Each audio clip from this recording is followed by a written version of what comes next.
செய்தியை பார்த்து வருகிறோம். தென்மேற்கு பருவமழை தெற்கு அந்தமான் கடற்பகுதியில் மே 13ஆம் தேதி தொடங்க வாய்ப்பிருப்பதாக வானிலை ஆய்வு மையம் தெரிவித்திருக்கிறது. விவரங்களுடன் செய்தியாளர் லிபிகா இணைந்திருக்கிறார். லிபிகா, விவரங்களை பதிவு செய்யலாம். லாவண்யா, தென்மேற்கு பருவமழை தெற்கு அந்தமான் கடல், தென்கிழக்கு வங்களா விரிகுடா மற்றும் நிக்கோபார் தீவுகளில் சில பகுதிகளில் தற்போது முன்னேறி இருக்கின்றது. வருகின்ற 13ஆம் தேதி அன்று தென்மேற்கு பருவமழையானது இந்த தெற்கு அந்தமான் கடல் பகுதிகளில் உருவாவதற்கான வாய்ப்புகள் இருப்பதாக இந்திய வானிலை ஆய்வு மையம் தகவல் தெரிவித்திருக்கின்றது.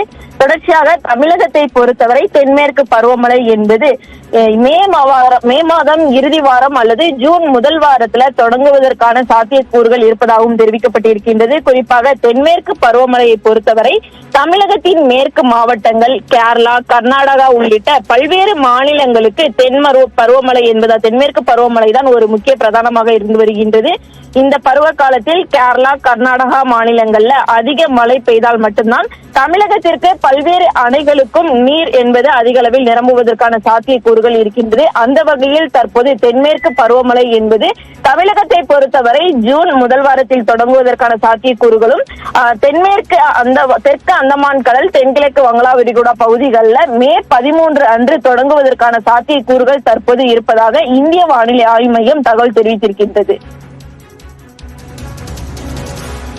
விவரங்களுக்கு நன்றி லிபிகா.